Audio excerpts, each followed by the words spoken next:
विरासती जे ward number 5 में 3 ॾींहं घर मां लाश हथायो मामरो जंहिंजे क़त्ल जे इल्ज़ाम में गुज़िरियल ॾींहुं पुलिस संदसि घरवारी रीमा कल्होड़ो खे गिरफ़्तार कयो हो त मुबैना तौरु ज़हर ॾेई मुड़ुसु सजाद कल्होड़ो खे मारण जो इल्ज़ाम आहे। जॾहिं त फोती जी अमड़ कूंज कल्होड़ो भाउ एतजाज़ कल्होड़ो क़ुरान पाक हथनि में खणी विरासती प्रेस क्लब अॻियां पहुची विया ऐं सख़्तु एहतिजाजी मुज़ाहिरो कंदे चयो त 3 ॾींहं अॻु मुंहिंजे नौजवान पुटु सजाद कल्होड़ो खे ज़ालमनि ज़हर ॾेई मारे छॾियो आहे। हुन जी FIR विरासती थाणे ते दाख़िल आहे। केस में ॼाणायल 3 जवाबदारनि मां सिर्फ़ हिकु औरत रीमा कल्होड़ो खे पुलिस गिरफ़्तार कयो आहे, जॾहिं त बाक़ी 2 जवाबदार गिरफ़्तार नाहिनि थिया। हुननि आला इख़्तियारनि खां मुतालबो कंदे चयो त वाक़े जो नोटिस वठी केस में घुर्बल समूरा जवाबदार गिरफ़्तार कया वञनि।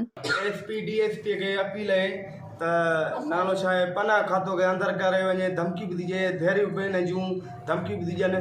मुंहिंजे छोकिरे खे अॼु 3 ॾींहं तॾहिं वरी कयो अथऊं 3 ॾींहं छा आहे ज़हर ॾिनो अथई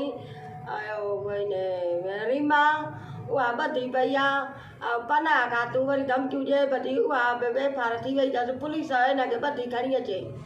असांजो पुलिस जज SP DSP इंसाफ़ खपे, असांखे इंसाफ़ खपे। इहे ॿधी पना खातो खे खणी अचे। पना खातो वास्तो वॾो आहे, माइन जो वास्तो वॾो आहे। SP DSP खे अपील आहे मां हींअर तॾो खणी आहियां 3 ॾींहं थी विया आहिनि मुंहिंजे भाउ खे ज़हर ॾिनल आहे। पना खातो मां मूंखे ख़तरो आहे। 5 धैर्यूं उन जूं उन्हनि मूंखे हींअर धमकियूं ॾिनियूं आहिनि त तोखे माराईंदासीं। हुननि जो वास्तो वॾो आहे ऐं नालो छा आहे त असांजो इंसाफ़ कयो। SP DSP खे मूंखे ख़तरो आहे, पंहिंजी जान मां ख़तरो आहे। मुंहिंजा 2 भाइर विया आहिनि, मूंखे बि ख़तरो आहे। पना खातो खे अंदरि कयो।